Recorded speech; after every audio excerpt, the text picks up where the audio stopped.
غصہ آ رہا تھا لیکن وہ ضبط کر کے بیٹھی رہی۔ وہ بھی ٹھان چکی تھی اپنی ماں سے سب پوچھ کر ہی رہے گی، لیکن اب اسے یہ نہیں پتہ تھا کہ زندگی اس کے ساتھ اور کتنا بڑا مذاق کرنے والی تھی۔ کچھ حقیقتیں ایسی آشکار ہونی تھیں کہ شاید وہ سہ بھی نہیں پاتی۔ اسی کا نام قسمت ہے، اسے گھوم گھما کر وہیں لے کر جا رہی تھی جہاں اس کی ضرورت تھی اور جہاں اس کا بخت تھا۔ چلو شکر ہے یہ کام بھی بہت اچھے سے ہو گیا، میراب نے گاڑی میں بیٹھتے ہوئے کہا۔ ہاں یار، اچھے سے میٹنگ ہو گئی، اب اور کام آسان ہے ہمارا۔ ڈرائیونگ سیٹ سنبھالتے وہ بولا، لیکن میں میٹنگ کی بات نہیں کر رہا یار، میراب نے جھنجھلا کر خفگی سے اسے کہا۔ تو تم کس بارے میں بات کر رہے ہو؟ گاڑی کو سٹارٹ کرتے ہوئے حیرانگی سے اسے دیکھ کر بولا۔ یار، خالہ جانے والے مسئلے کا کہہ رہا ہوں۔ تم تو ایسے انجان بن رہے ہو جیسے تمہارا کوئی تعلق ہی نہ ہو ان سے۔ میراب نے اچھی خاصی اس کی واٹ لگا دی، تب وہ قہقہ لگا کر ہنسنے لگا۔ پاگلوں کی طرح کیوں ہنس رہے ہو؟ میراب نے اسے آنکھیں دکھائیں۔ دیکھ رہا ہوں تمہیں کس بات کی آگ لگ رہی ہے جو مجھے اتنی سنا رہے ہو۔ زاور نے اطمینان سے مسکرا کر اسے دیکھ کر کہا، تب میراب نے اسے کھانس جانے والی نظروں سے گھورا۔ تم اتنے کول کیوں ہو جبکہ تم جانتے ہو خالہ جانی کو ہماری ضرورت ہے، اور اب ابھی تک حویلی نہیں پہنچے؟ اب تو تمہاری بیوی بھی ان کے ساتھ ہے اور تم ایسے شو کر رہے ہو جیسے تمہیں کوئی فرق نہیں پڑتا۔ اچھی خاصی اسے سنا کر وہ شیشے سے باہر دیکھنے لگا۔ زاور نے اس کی ناراضگی دیکھی، وہ سمجھ رہا تھا کہ وہ کیوں ناراض ہو رہا ہے۔ اب زیادہ منہ مت بناؤ ورنہ یہیں تمہیں چھوڑ کر خود حویلی چلا جاؤں گا۔ آرام سے بولتا وہ اسے حیران کر چکا تھا۔ کیا مطلب؟ اب ہم کہاں جا رہے ہیں؟ میراب نے سیدھا ہو کر پوچھا۔ حویلی، یہ کہہ کر وہ زیر لب مسکرایا، جبکہ میراب کے ہونٹوں پہ مسکراہٹ آئی۔ زاور نے ایک نظر سے دیکھ کر سر جھٹکا۔ ویسے مجھے پتہ تھا تم کیوں حویلی جانا چاہتے ہو، پھپھو کا تو بہانہ ہے، اصل میں تم بےتاب ہو اپنی جان کے لیے۔ زاور نے اسے چھیڑا تو میراب اس کی بات سنتا ہنسنے لگا۔ جب تمہیں پتہ ہے کہ میں حویلی جانے کو بےتاب ہوں تو کیوں بن رہے تھے؟ تیکھے لہجے میں بولتا اسے قہقہ لگانے پر مجبور کر گیا۔ اس لیے کہ اپنی بہن کا بھی بھلا کر دوں جو بہانے بہانے سے تمہاری خیریت پوچھتی ہے، اور ویسے بھی میں نے وہاں سب کچھ بتا دیا ہے پھپھو کے بارے میں، بی جان سب سنبھال لیں گی، بس تمہاری خیر نہیں ہے اب یہ بےتابی بی جان کے سامنے دکھانا۔ زاور نے اس کی چوری پکڑی تو وہ مسکرا کر بالوں میں ہاتھ پھیرنے لگا۔ ان کی گاڑی اب گاؤں کی طرف رواں تھی جہاں سب ان کا بے صبری سے انتظار کر رہے تھے۔ خاص کر بی جان کو زاور کا انتظار تھا، جنہوں نے زاور کے پیچھے سب سنبھالنے کا وعدہ کیا ہوا تھا۔ لیکن وہ یہ بھی چاہتی تھی کہ جب فریحہ بیگم وہاں موجود ہو تو وہاں زاور ضرور ہو، کیونکہ اب سب بدل جانے کے بعد ایک وہی تھا جو اپنا رعب رکھتا تھا اور زیادہ تر اس کے فیصلے ہی مانے جاتے تھے۔ ایک جھٹکے کے ساتھ گاڑی رکی تھی۔ وہ تھوڑی دیر پہلے ہی نیند کی وادی میں گم ہوئی تھی کہ جھٹکا لگنے سے اس کی آنکھ کھل گئی۔ وہ ہڑبڑا کر اٹھی اور چونک کر اس نے فریحہ بیگم کو دیکھا جو اپنے آنسو صاف کر رہی تھیں، اور وہ الجھ گئی تھی ان کو روتا دیکھ کر۔ گاڑی ایک خوبصورت حویلی کے پاس رک چکی تھی اور اب ڈرائیور ہارن پہ ہارن بجا رہا تھا۔ تبھی کچھ پل میں ہی کالے رنگ کا بڑے گیٹ کا دروازہ کھل گیا۔ گاڑی دیر نہ کرتے ہوئے اندر کی جانب بڑھی۔ وانیہ کی حیرت سے آنکھیں کھل گئیں۔ اتنی خوبصورت حویلی زندگی میں کبھی بھی اس نے نہیں دیکھی تھی، صرف فلموں اور ڈراموں میں ہی اکثر دیکھا تھا، لیکن اب اسے سمجھ میں نہیں آ رہی تھی کہ آخر فریحہ بیگم اسے یہاں کیوں لے کر آئی ہیں۔ امی، یہ کس کا گھر ہے اور ہم یہاں کیوں آئے ہیں؟ وانیہ نے گاڑی سے اترتے ہوئے کہا۔ یہ میرا گھر ہے، میرا میکہ۔ فریحہ بیگم کے لہجے میں حویلی کا ذکر کرتے ہوئے پیار ہی پیار تھا۔ ایک الگ ہی مسکراہٹ ان کے چہرے پر موجود تھی، جبکہ اسے تو مسلسل جھٹکے مل رہے تھے۔ کبھی بھی فریحہ بیگم نے اس سے اپنے گھر کی بات نہیں کی تھی۔ لیکن امی، آپ نے تو کہا تھا کہ آپ کا کوئی نہیں، تو ایک دم سے آپ کے گھر والے کیسے آ گئے؟ وانیہ ان کے سہارے چلتی ہوئی پوچھنے لگی۔ فی الحال چلو اندر، باقی بعد میں بتاؤں گی۔ فریحہ بیگم اسے ٹال کر اندر جانے لگیں جہاں بی جان بے صبری سے ان کا انتظار کر رہی تھیں۔ فریحہ بیگم کا دل دھڑک رہا تھا، اتنے سالوں بعد وہ اپنے گھر والوں سے ملنے والی تھی۔ جیسے ہی اندر وہ دونوں آئیں تو بی جان خوشی سے روتی ہوئی فریحہ بیگم کی جانب بڑھی۔ فریحہ بیگم بھی جلدی سے ان کے گلے لگ گئی تھیں اور اب دونوں ماں بیٹی رونے لگیں، جبکہ وانیہ حیران پریشان کالی چادر لیے ان کے ملاپ کو دیکھ رہی تھی۔ سب ملازمین بھی احترام میں کھڑے تھے۔ وانیہ نے دور کھڑی خاتون کو دیکھا، وہ بھی رونے میں مصروف تھیں، جبکہ ان کے ساتھ کھڑی خاتون ناک منہ ہی چڑھا رہی تھیں وانیہ نے دونوں کو دیکھا، کتنا تضاد تھا ان دونوں خاتونوں میں۔ ابھی وہ ان کے بارے میں اور بھی سوچتی اور جائزہ لیتی کہ ان خاتون کی آواز پر ہوش میں آئی، جو فریحہ بیگم کو چھوڑ کر اس کی طرف بڑھی۔ یہ تمہاری بیٹی ہے پری؟ بی جان نے خوش ہوتے ہوئے کہا اور وانیہ کا ماتھا چوم کر اسے اپنے سینے سے لگا لیا۔ وانیہ بھی زبردستی مسکراتی ہوئی ان سے ملی۔ ہم سے نہیں ملو گی پری؟ ساجدہ بیگم آگے آئیں اور فریحہ بیگم کے گلے لگ گئیں۔ کیسی ہیں بھابھی آپ، اور لالا کیسے ہیں؟ فریحہ بیگم نے آنسو صاف کرتے ہوئے پوچھا۔ تمہارے لالا بس آنے والے ہیں، تمہارا سنا تھا جب سے بہت خوش تھے، ابھی کسی کام سے باہر گئے ہیں عمر بھائی کے ساتھ۔ اور میں تو ٹھیک ہوں، لیکن فرید تم تو بہت کمزور ہو گئی ہو، ایسا کیا ہوا ہے؟ ساجدہ بیگم نے پریشان ہو کر کہا۔ ارے ساجدہ، کیا یہیں کھڑے کھڑے سب پوچھو گی؟ سفر سے آئی ہے میری بچی، کھانے پینے کا بندوبست کرو، ان کو لے جاؤ ان کے روم میں، بی جان نے ہنستے ہوئے کہا تو ساجدہ بیگم بھی مسکرا پڑیں۔ دور کھڑی نازیہ بیگم کو تو آگ ہی لگ گئی تھی۔ فریحہ بیگم کے آتے ہی نہ وہ ان سے ملی اور نہ ہی خوش ہوئی، اور خون خوار نظروں سے ان سب کا ملنا دیکھ کر اپنے کمرے میں بند ہو گئیں۔ فریحہ بیگم نے افسوس سے اسے دیکھا اور آج بھی نہیں بدلی تھی۔ بی جان اور ساجدہ بیگم اس کی اس حرکت پر بہت شرمندہ سی تھیں، جبکہ وانیہ کی درد بھری آواز پر سب اس کی طرف متوجہ ہوئیں۔ آہ اف! وانیہ وہیں ایک صوفے پر درد سے کراہتی بیٹھ گئی۔ کیا ہوا میرے بچے؟ بی جان فکرمندی سے بولیں، جبکہ فریحہ بیگم سمجھ چکی تھیں کہ اس کے پاؤں کو درد ہو رہا ہے۔ اس کے پاؤں میں چوٹ آئی ہے اور زیادہ دیر سفر میں رہنے اور اب کھڑے رہنے سے شاید اس کو درد ہو رہا ہے۔ فریحہ بیگم نے درد کی وضاحت کی، تبھی ساجدہ بیگم نے محمل کو آواز دی، جو اپنے کمرے میں سے نکل کر یہیں ان کے پاس آ رہی تھی۔ ملازمہ کے بتانے پر وہ جلدی سے باہر آئی تھی۔ جی امی، محمل پاس آ کر بولی، جبکہ پرشوق نظر وانیہ پر تھی۔ یہ تمہاری پھپھو ہیں، ملو ان سے۔ محمل خوشی سے چہکتی ان سے ملی۔ فریحہ بیگم کو وہ بہت ہی پیاری لگی تھی۔ یہ تمہاری پھپھو کی بیٹی ہے وانیہ۔ محمل نے مسکرا کر اس کو دیکھا، تبھی وانیہ بھی زبردستی مسکرائی۔ اس کے چہرے پر درد واضح نظر آ رہا تھا۔ فکر نہیں کرو، ابھی محمل دیکھ لے گی، اس کو ڈاکٹر ہے میری پوتی، بی جان نے اس کے سر پر پیار دیتے ہوئے کہا۔ فریحہ بیگم بھی اس کی ڈاکٹری کا سن کر بہت خوش ہوئی۔ لے جاؤ محمل، وانیہ کو اچھے سے مرہم پٹی کرو، تب تک میں کھانے کا بندوبست کرتی ہوں۔ ساجدہ بیگم محمل کو تاکید کرتی خود کچن میں چلی گئیں، جبکہ فریحہ بیگم تو اپنی ماں کو پا کر اتنی خوش تھیں کہ انہیں کسی چیز کا کوئی ہوش ہی نہ تھا۔ آؤ وانیہ، میرے کمرے میں چلتے ہیں، محمل نے اسے مسکرا کر کہا اور ساتھ ہی اسے چلنے میں مدد کی۔ وہ بھی چپ چاپ ان کے ساتھ چل دی، کیونکہ اب درد حد سے زیادہ ہو رہا تھا اور اس سے برداشت تو بالکل بھی نہیں ہو رہا تھا۔ درد کی وجہ سے اس کی آنکھیں بھیگ چکی تھیں، جبکہ نازک ہونٹ بھنچے ہوئے تھے۔ وہ اس کے ساتھ کالج تو چلی گئی تھی، لیکن سارا دن ہی اس کی نظروں سے غائب رہی، اور پھر سونے پہ سہاگا اسے اپنے آفس میں ہی بلا لیا۔ یہ چیز امرا کو بہت پریشان کر رہی تھی کہ اب کالج میں کیا کیا خبریں پھیل جائیں گی، لیکن ضرغم کو تو جیسے کسی کی پرواہ ہی نہیں تھی۔ چھٹی کے وقت تک اسے اپنے سامنے بٹھا کر پتہ نہیں کون کون سے کام لیپ ٹاپ پر کرتا رہا۔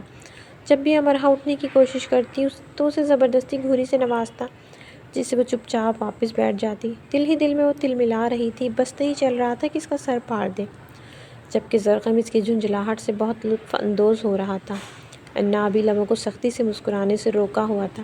اس کا تپا تپا چہرہ اسے مزہ دے رہا تھا۔ آخر آپ کب گھر چلیں گے؟ بالآخر وہ بول ہی پڑی تھی، جبکہ اس کے اس انداز پر دل کھول کر ہنسا تھا۔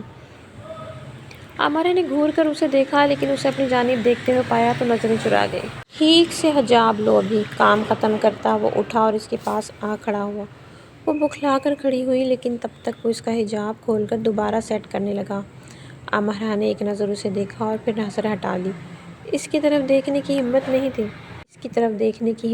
تھی اس کی آنکھوں کے رنگ اسے کنفیوز کر دیتے تھے۔ ضرغم اس کی لرزتی پلکیں دیکھ کر دلکش انداز میں مسکرایا اور اس کی جانب تھوڑا جھکا، تبھی سرگوشی میں بولا، میں نے کچھ کیا بھی نہیں، تم تو ابھی سے گھبرا گئی۔ ضرغم کی سرگوشی سے اس کے گال تپنے لگے، تبھی وہ اس سے دور ہوا۔ ماسک پہنو، اسے ہدایت کرتا اپنے پیچھے آنے کا اشارہ کرتا۔ آفس سے باہر جانے لگا۔ وہ جلدی ماسک پہنتی اس کے پیچھے بھاگی، کیونکہ وہ تو تیز گام کی طرح چل رہا تھا اور امرا کو اس کے ساتھ چلنے کے لیے بھاگنا پڑ رہا تھا۔ اف، ایک تو یہ جلاد چلتا کتنا تیز ہے، اس کے پیچھے تیزی سے چلتی۔ وہ بڑبڑائی، جب اس کے اس کی آواز سنتا مسکرا پڑا۔ چلو بیٹھو، بائک کو سٹارٹ کرتا وہ اسے اپنے پیچھے بیٹھنے کا کہنے لگا۔ بیٹھ تو جاؤں لیکن پلیز آپ آہستہ چلانا، منمنا کر کہتی اسے کہکا لگانے پر مجبور کر گئی۔ اچھا تم بیٹھو تو صحیح، زرغم نے مسکرا کر کہا۔ تب وہ بھی اللہ کا نام لے کر بیٹھ گئی، کیونکہ صبح وہ اس کی بائک چلانا دیکھ چکی تھی۔ ہر 2 منٹ بعد ڈر کے مارے اس کا کلیجہ منہ کو آ جاتا تھا، تب وہ چیخ مار کر اس سے لپٹ جاتی تھی۔ زرغم یہ سب اسے تنگ کرنے کے لیے کر رہا تھا، لیکن اب اس کے ڈر کی وجہ سے اچھے سے بائک چلاتا۔ اسے فلیٹ پر ڈراپ کیا، اسے تھوڑی دیر میں آنے کا کہہ کر خود وہاں سے بائک اڑا لے گیا، جبکہ وہ حیران و پریشان اسے جاتا دیکھتی رہی۔ فلیٹ کے اندر آ کر بھی اس کا دھیان اسی کی طرف تھا کہ آخر اتنی جلدی میں اسے یہاں چھوڑ کر کہاں چلا گیا۔ پلازمہ کھانے کا پوچھنے آئی تو اس نے اسے منع کر دیا اور خود نماز پڑھ کر سونے لیٹ گئی۔ عجیب سی تھکاوٹ ہونے لگی تھی، جلد ہی وہ نیند کی وادی میں چلی گئی۔ اسے 3 گھنٹوں کی نیند لینے کے بعد اس کی آنکھ کھٹ پٹ کی آواز سے کھلی۔ وہ مندی مندی آنکھوں سے کمرے کا جائزہ لیتی کھٹ پڑ ہونے کی وجہ تلاش کرنے لگی۔ تبھی اس کی نظر زرغم پر پڑی، جو کبرڈ سے اپنے کپڑے نکال کر ایک بیگ میں رکھ رہا تھا۔ حیرانگی سے امرا کی آنکھیں کھل گئیں۔ آپ کہاں جا رہے ہیں؟ امرا نے حیرت سے اسے کہا۔ تب زرغم اس کی آواز پر متوجہ ہوا۔ اس کو جاگتا پا کر سکون کا سانس لیتا واپس اپنے کام کی طرف متوجہ ہوا، لیکن اسے اپنی طرف دیکھتے پا کر اس کی طرف مڑا۔ ہو گئی نیند پوری؟ بہت کم نیند لی ہے، تھوڑا اور سو جانا تھا، جلے کٹے لہجے میں اس پر طنز کرتا بیگ بند کرنے لگا، جبکہ امرا حیرانگی سے اس کی بات سنی۔ جب اس کی بات سمجھ میں آئی تو شرمندگی سے سر جھکا گئی۔ وہ نیند کی رسیا تھی، جب بھی نیند لیتی تو گھنٹوں سوتی تھی۔ اب بھی ایسا ہوا، جب زرغم گھر آیا تو وہ سوئی ہوئی تھی۔ پلازمہ سے معلوم ہوا تھا کہ وہ کھانا کھائے بغیر ہی سو گئی تھی۔ تب سے زرغم کو اس پر غصہ تھا، اور جب وہ نیند سے نہ اٹھی اور دیر تک سوتی رہی تو وہ اور اس کی نیند پر تپ گیا تھا۔ تبھی اس کے جاگنے پر اس پہ طنز کر گیا۔ اب اسٹیچو بن کے کیوں بیٹھی ہو؟ اٹھو، کھانا کھاؤ، احسان کرو مجھ پر، زرغم اسے غصے سے گھورتا بولا۔ تب وہ اس کی خفگی سے دیکھتی روم سے باہر چلی گئی، لیکن کچن میں جو خبر ملازمہ نے اسے سنائی وہ سن کر تو اس کی بھوک مر چکی تھی۔ کھانے سے منع کرتی وہ واپس روم میں آئی۔ زرغم کھڑکی کے پاس کھڑا سگریٹ پی رہا تھا۔ وہ بہت ہی گہری سوچ میں تھا، اور جیسے ہی روم میں آئی تھی اس کی آہٹ پہچان گیا تھا، جبکہ وہ اس کشمکش میں تھی کہ اس سے بات کرے یا نہ کرے۔ کھڑی کیوں ہو؟ جو بات کرنی ہے کرو، اس کی گمبھیر آواز گونجی تو وہ چونک پڑی۔ وہ ویسے ہی کھڑکی کے پاس کھڑا سگریٹ پی رہا تھا، ان کو کیسے پتہ لگا؟ پتہ کہ میں ہی روم میں آئی ہوں؟ دل ہی دل میں وہ حیران تھی۔ جب وہ کچھ نہ بولی تو زرغم نے مڑ کر اسے دیکھا اور مضبوط قدموں سے چلتا اس کے پاس آیا۔ وہ اسے دیکھ کر گھبراتی مسلسل ہاتھ مسل رہی تھی۔ وہ اس کی بے چینی دیکھ رہا تھا، اس کے چہرے کے تاثرات نوٹ کرنے لگا۔ بولو، کیا بات ہے؟ کیوں بے چین سی ہو؟ امرا کی ایک دم آنکھیں بھیگی تھیں، رونا نہیں چاہتی تھی لیکن پھر بھی اندر کا غبار آنکھوں کے راستے بہنے کو تیار تھا۔ آپ کہاں جا رہے ہیں؟ بمشکل بھیگی آواز میں بولتی وہ زرغم کا ضبط آزما رہی تھی۔ گہری سانس بھرتا خود کو پرسکون کر کے اسے بازو سے تھامتا بیڈ پر بٹھانے لگا۔ یہاں بیٹھو اور میری بات دھیان سے سننا۔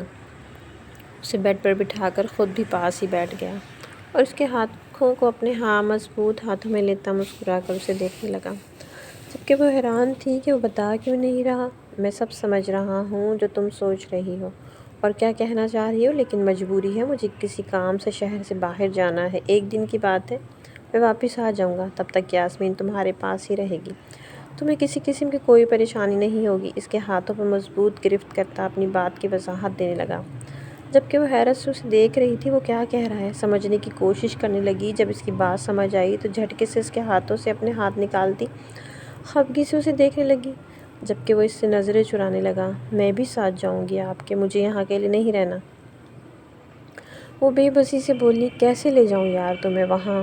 کہاں رکھوں گا؟ وہاں اور بھی مرد ہوں گے، پلیز میری بات سمجھو، زرغم جھنجھلاتے ہوئے بولا۔ اسے پتہ تھا کہ وہ جس طرح ڈری ہوئی ہے کبھی بھی اس کی بات نہیں مانے گی، تبھی اپنی سی کوشش کرنے لگا، لیکن اس کا انکار سن کر اس کی بھی ہمت جواب دینے لگی تھی، ساتھ میں غصہ بھی آنے لگا تھا، اور اب بہت مشکل سے رونا برداشت کر رہی تھی۔ تبھی اس کی آنکھ سے آنسو نکلتا گال پہ پھسل گیا اور یہاں ہی زرغم کی بس ہوئی تھی۔ رونا نہیں ہے یار امرا، اس کے آنسو صاف کرتا اسے سختی سے منع کرنے لگا۔ وہ اسے نم آنکھوں سے دیکھتی سر جھکا گئی۔ یار ایسے کرو گی تو میں کیسے جا پاؤں گا؟ اتنا اہم کام ہے وہ میرے لیے، میں نہ گیا تو سب بنا بنایا کام خراب ہو جائے گا، صرف ایک رات کی بات ہے، میں کل رات تک تمہارے پاس ہی ہوں گا۔ اسے تسلیاں دیتا، اسے حوصلہ دے رہا تھا، جبکہ وہ منہ بناتی وہاں سے اٹھ گئی، جبکہ زرغم نے غصے سے اس کی خالی جگہ کو گھورا تھا۔ تبھی باہر بیل بجی اور زرغم کا دھیان باہر کی طرف گیا۔ گیٹ کھولنے گیا تو اسی کا دوست عمر موجود تھا، اسے اندر ہی لیے آ گیا۔ کہاں ہے بھابھی؟ عمر نے آتے ساتھ ہی پوچھا۔ عمر زرغم کا بہترین دوست تھا۔ تبھی اسے جب نکاح کی خبر ہوئی تھی تو روز ملنے کو کہتا تھا اور آج وقت نکال کر آ ہی گیا تھا۔ سانس تو لو تم، ابھی آتی ہے وہ۔ اسے لاؤنج میں بٹھا کر وہ یاسمین کو کہہ کر امرا کو بلانے لگا۔ کچھ دیر میں ہی وہ اچھے سے چادر لیتی ہوئی نقاب میں باہر آئی۔ عمر اسے دیکھ کر احترام میں کھڑا ہو گیا، جبکہ زرغم اسے یوں پردے میں دیکھ کر بہت خوش ہوا۔ السلام علیکم بھابھی، کیسی ہیں آپ؟ وعلیکم السلام بھائی، الحمدللہ ٹھیک ہوں، آپ کیسے ہو؟ زرغم کی طرف مدد طلب نظروں سے دیکھتی وہ عمر سے بولی۔ بالکل فٹ ہوں میں، کافی دن سے میں آنے کی کر رہا تھا جب سے اس خبیث کا نکاح ہوا ہے۔ میری بیوی تو روز کہتی ہے کہ زرغم کے گھر جانا ہے، لیکن کوئی نہ کوئی کام ضرور آن پڑتا تھا۔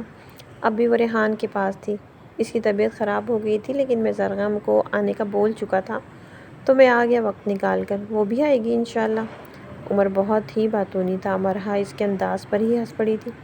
یہ میرا دوست ہے عمر اور یہ عمر میری پیاری سی وائف۔ امرا کے پاس بیٹھتے وہ دونوں کا تعارف کروانے لگا۔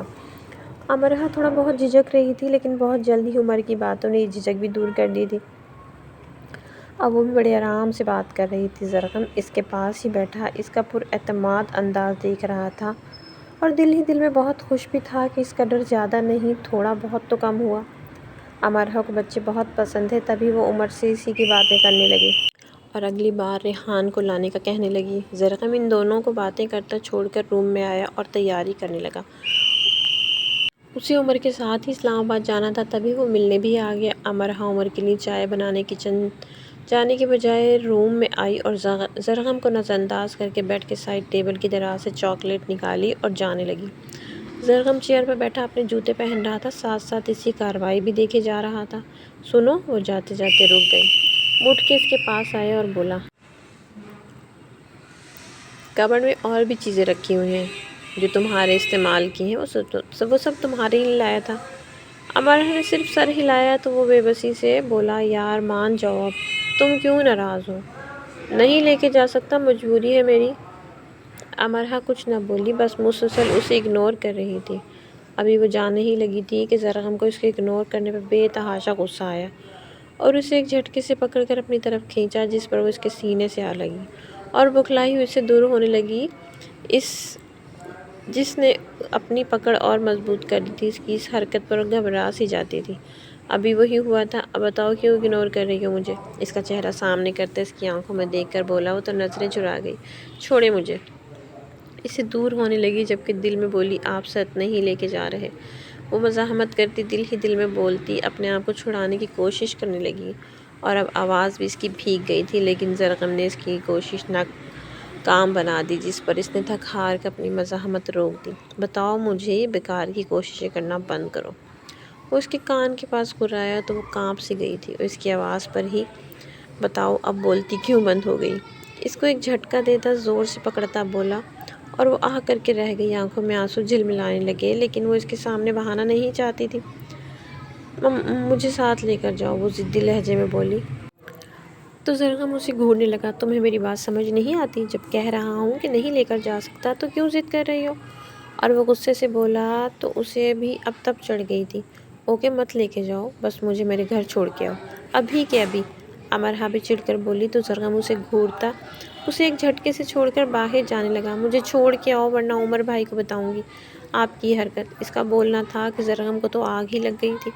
غصے سے اس کے پاس آتا، اسے کمر سے تھام کر اپنے قریب کرتا اس کے چہرے پر جھک گیا۔ اچانک حملے پر امرا اسے گرفت میں پھڑپڑا کر رہ گئی۔ کچھ دیر بعد ہی وہ اس کو آزاد کرتا اسے دوبارہ سے گھورنے لگا، جو اب اپنا سانس نارمل کر رہی تھی۔ آج کے بعد تم مجھ سے ایسی کوئی ضد نہیں کرو گی جس پر میرا ضبط جواب دے جائے، آئی سمجھ؟ مجھ گھر۔ بمشکل ہی الفاظ اس کے منہ سے نکلے تھے کہ زرغم کی گرفت مضبوط سے مضبوط ہو گئی اور وہ اس کو غصے سے تکتے پا کر لب بھیج گئے اور سر جھکا کر کھڑی رہی، کیونکہ اب اس کے بولنے کا کوئی فائدہ نہیں تھا۔ کیا بولا؟ ابھی میں نے تمہارے منہ سے ایسا کچھ بھی نہ نکلے، ورنہ میں برا بننے میں ایک لمحہ بھی نہیں لگاؤں گا۔ اب اچھے بچوں کی طرح چلو میرے ساتھ باہر۔ اس کے ماتھے پر لب رکھتا روم سے باہر نکلنے لگا۔ امرہ تو اس کے لمس پر ہی کانپ اٹھی تھی۔ جب اسے احساس ہوا کہ امرہ نے قدم تو بڑھائے ہی نہیں تو حیرانگی سے مڑ کر سرگم نے امرہ کو دیکھا۔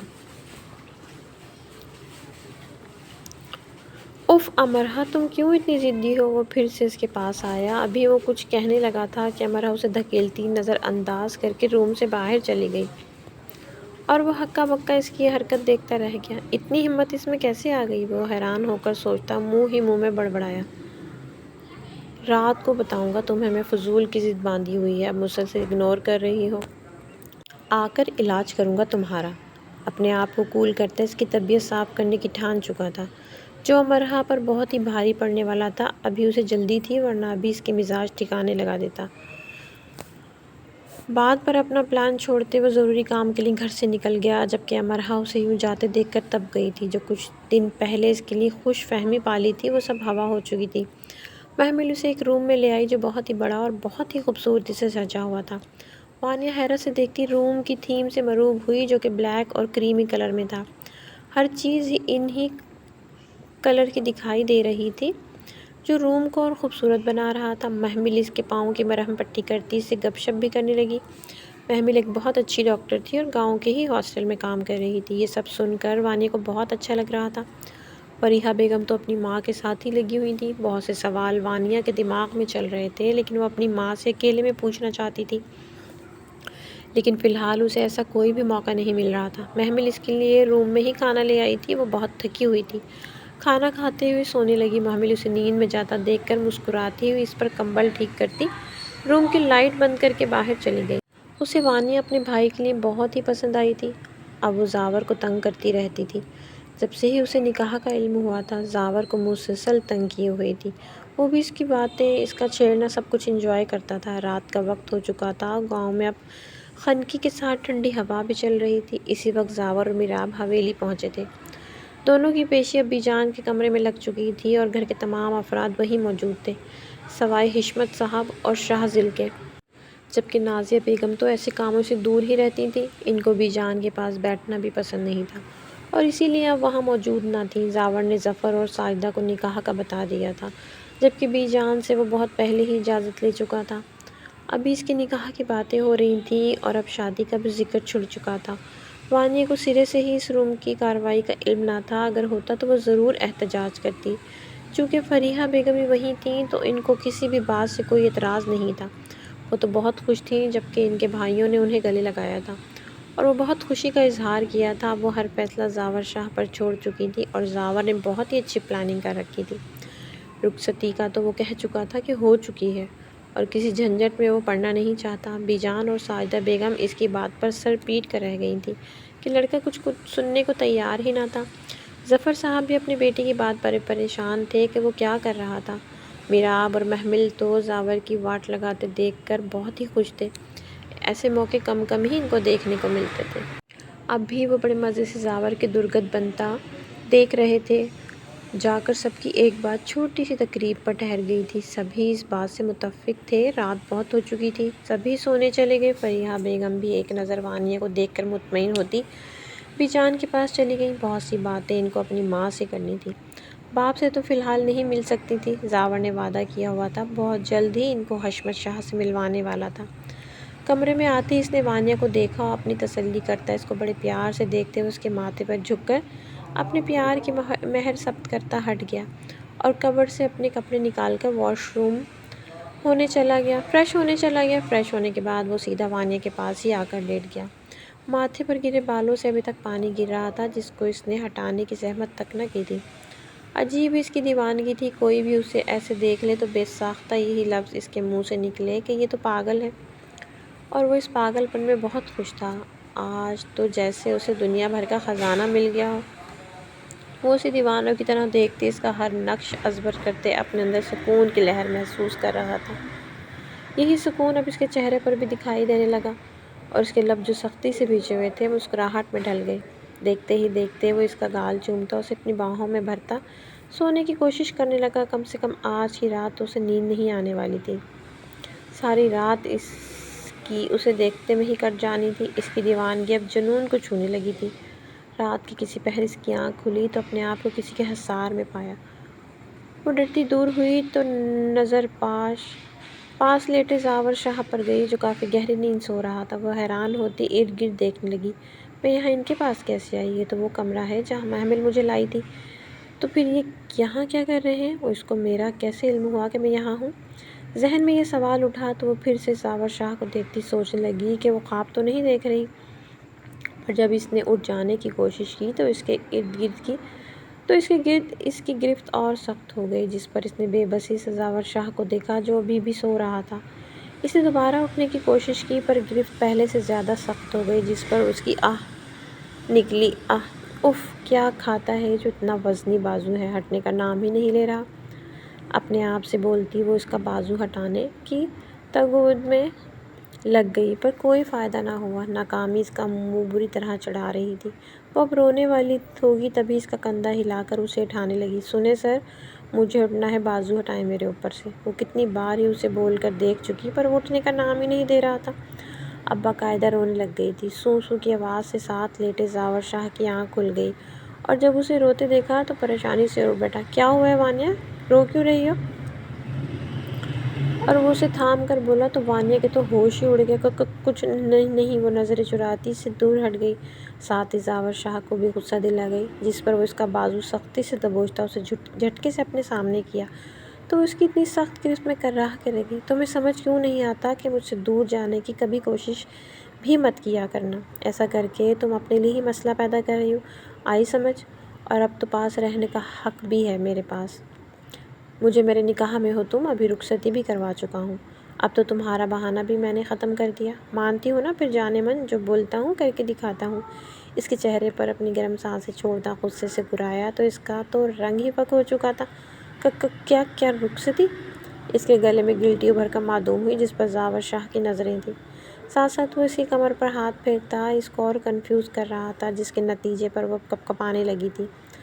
زاور شاہ اس کا لرزتا وجود دیکھ کر مسکرا پڑا اور اسے ایک دم سے ہی اپنی پناہوں میں بھیج گیا، جس پر وانیہ اس کے سینے لگ کر گہرے گہرے سانس بھرنے لگی۔ وہ اس کی بات پر ابھی تک شوق کی کیفیت میں تھی۔ وہ جانتی تھی اس کی طبیعت خرابی پر اس پاگل شخص نے طوفان برپا کیا ہوگا، جس کا نتیجہ یہ نکلا کہ وہ اب اس کے پاس تھی، جس سے وہ ہمیشہ ڈرتی، اس کی قربت اسے بکھلا کر رکھ دیتی تھی۔ کیا ہوا جانے من؟ ایسے چپ کیوں ہو؟ اس کی پیٹھ سہلاتا وہ مسکرا کر بولا۔ اس کا لمس محسوس کرتے ہی اس کے دل کی دھڑکن تیز ہو چکی تھی اور وہ باقاعدہ اس کی دھڑکنوں کی آواز سن رہا تھا، جس پر اس نے اسے اپنے سے الگ کیا اور اس کے بال چہرے سے ہٹائے۔ یار کچھ نہیں ہوا جو تم اتنا گھبرا رہی ہو، جیسے میں تمہیں کچا کھا جاتا ہوں۔ ریلیکس میری جان، کچھ نہیں کروں گا جب تک تم راضی نہیں ہو جاتی۔ بس میں بے بس تھا، مجھ سے رہا نہیں گیا تمہیں اس حال میں دیکھ کر تو رخصتی کروا لی۔ اس کی بات سنتے اس نے حیران ہو کر اسے دیکھا جو مسکراتا اتنا پیارا لگ رہا تھا کہ اسے ڈر تھا کہ اس کی ہی نہ نظر لگ جائے، جس پر اس نے بے ساختہ نظریں چرا لیں۔ زاور نے اس کا یہ انداز دیکھا تو دل و جان سے اس پر فدا ہی ہو گیا۔ لیکن امی اور پھر آپ کے گھر والے کیسے مانیں؟ وہ ہاتھ مسلتی سوال کرنے لگی پر اسے دیکھنے کی غلطی نہ کی۔ وانیہ کے سوال پر اس کے چہرے کے زاویے بگڑنے لگے۔ وہ کسی صورت بھی اس بات کا ذکر نہیں کرنا چاہتا تھا جس سے اسے غصہ آتا۔ وہ بہت کچھ پلان کر چکا تھا اور وہ معصوم جان اس کا غصہ برداشت نہیں کر سکتی تھی، اسی لیے اپنے ہونٹوں کو سختی سے بھینچے خاموش رہا۔ اس کے ہاتھ مٹھی کی صورت اختیار کر گئے، جیسے وہ اپنا غصہ کنٹرول کر رہا ہو۔ میں نے کچھ پوچھا ہے آپ سے؟ آپ یہاں کیسے آئے اور میرا آپ کو کیسے علم ہوا کہ میں یہاں ہوں؟ وہ اب سر اٹھا کر اس سے بولی، پر اس پر نظر پڑتے ہی وہ سہم سی گئی اور اسے دور ہٹنے لگی، پر زاور شاہ نے اسے دور نہ جانے دیا۔ پل بھر کا کھیل تھا اور وہ اسے قبضے میں تھی۔ وہ بری طرح ڈری ہوئی تھی۔ زاور شاہ نے اس کا چہرہ انگلی کی مدد سے اوپر اٹھایا۔ اس کے ایسا کرنے پر وانیہ سختی سے اپنی آنکھیں بند کر گئی تھی۔ وہ اسے دیکھتا پاگل ہو رہا تھا، تبھی جھٹکے سے جھکتے ہی اس کے لب پر اپنے لبوں میں قید کیے ہر چیز بھول گیا۔ یاد رہا تو صرف یہ کہ اپنی محبت، اپنی ضد کو وہ حاصل کر چکا ہے۔ محبت سے تو وہ انکاری تو اب بھی تھا، لیکن در حقیقت وہ محبت کر چکا تھا اور اس سے کبھی دور جانے کا سوچ بھی نہیں سکتا تھا۔ اس کی گرفت سخت سے سخت ہونے لگی، جس پر وانیہ نے اسے اپنے سے دور دھکیلا، پر ذرا سا بھی وہ اس سے دور نہ ہوا۔ تھک ہار کر وانیہ نے مزاحمت کرنا بند کر دیا۔ جس پر زاور شاہ نے اسے آزاد کیا اور اس کی بگڑتی سانسیں دیکھ کر دلکشی سے مسکرایا اور اسے اپنے ساتھ لٹا کر اس کے بالوں میں اپنی انگلیاں پھیرنے لگا تاکہ وہ نارمل ہو جائے، اور ہوا بھی ایسا ہی۔ وہ سکون محسوس کرتی جلد ہی نیند کی وادیوں میں گم ہو گئی۔ زاور نے اسے سوتا دیکھا تو خود بھی اس کا ماتھا چومتا اسے اپنے ساتھ لگائے سونے لگا۔ جلد وہ بھی گہری نیند میں چلا گیا۔ صبح جب اس کی آنکھ کھلی تو وہ اس کی باہوں میں تھی۔ پہلے تو اس کا ذہن کچھ نہ سمجھا، جب کل رات اس کی باتیں یاد آئیں تو شرم سے سرخ ہی ہو گئی۔ وہ ایک دم سے اٹھ بیٹھی اور جو اس پر بازو رکھے سو رہا تھا اس کے یوں اٹھنے پر نیند سے جاگ گیا۔ صبح صبح کرنٹ کیوں مار رہی ہو؟ وہ اس کے بالوں کو اپنے ہاتھوں میں بل دے کر بولا تو وہ اسے گھور کر رہ گئی، جس پر اس کی گھوری کا خاک اثر ہونا تھا۔ اس نے اسے مسکرا کر دیکھا اور ایک دم سے اپنے اوپر کھینچ لیا، جس پر وہ ایک جھٹکے سے اس کے اوپر گر پڑی اور شرم سے لال ہوتی اس کے سینے پر ہاتھ رکھتی دور ہونے لگی، پر جتنا وہ دور ہونے کی کوشش کرتی اتنی ہی گرفت سخت سے سخت ہونے لگی، جس پر اس نے بے بس ہوتے مزاحمت چھوڑ دی اور تھک ہار کے اس کے سینے پر اپنا سر رکھ دیا۔ زاور نے اسے اپنے سینے سے لگے دیکھ کر دلکشی سے مسکرایا اور اس کے کان میں سرگوشی کرنے لگا، جانے من، جب تمہیں پتہ ہے تمہاری نہیں چلے گی تو ویسے ہی مان جایا کرو۔ اتنی محنت کیوں کرتی ہو اور اپنے آپ کو ہلکان کرتی ہو، جبکہ تمہیں اچھی طرح سے پتہ ہے کہ مجھ سے جیت نہیں سکتی۔ اپنے آپ کو ہی مشکل میں ڈالتی ہو۔ ایسا کر کے وہ اس کی کمر کو سختی سے پکڑتا، چہرہ اوپر کرتا اس کی آنکھوں میں دیکھنے لگا، جو ایک نظر اسے دیکھ کر نظریں جھکا چکی تھی۔ زاور زیر لب مسکراتا اس کے لبوں کو قید کر چکا تھا، جس پر وہ حواس باختہ ہو چکی تھی۔ کچھ لمحوں بعد اسے اپنی قید سے آزاد کیا تو وہ اس کے سینے پر زور سے مکہ مارتی سے دور بھاگتی واش روم میں بند ہو گئی اور اپنی بے قابو ہوتی دھڑکنوں کو معمول پر لانے لگی، جبکہ وہ اس کے یوں بھاگنے پر دل کھول کر ہنس رہا تھا، جس میں سکون ہی سکون تھا۔ اسے اپنے ساتھ دیکھ کر وقت بتا کر بہت اچھا لگ رہا تھا۔ کہنے کو وہ اس کی ضد تھی، لیکن اب وہی ضد عشق بننے والی تھی، جو خود بھی بے بس تھا۔ یاد تو تھا تو صرف یہ کہ وانیہ کو وہ چھوڑ نہیں سکتا تھا کسی قیمت پر بھی۔ اب آگے وہ اس کے لیے کیا کچھ کرنے والا تھا، اسے کیسے محفوظ رکھنا تھا، وہ سب سوچ کے بیٹھا تھا۔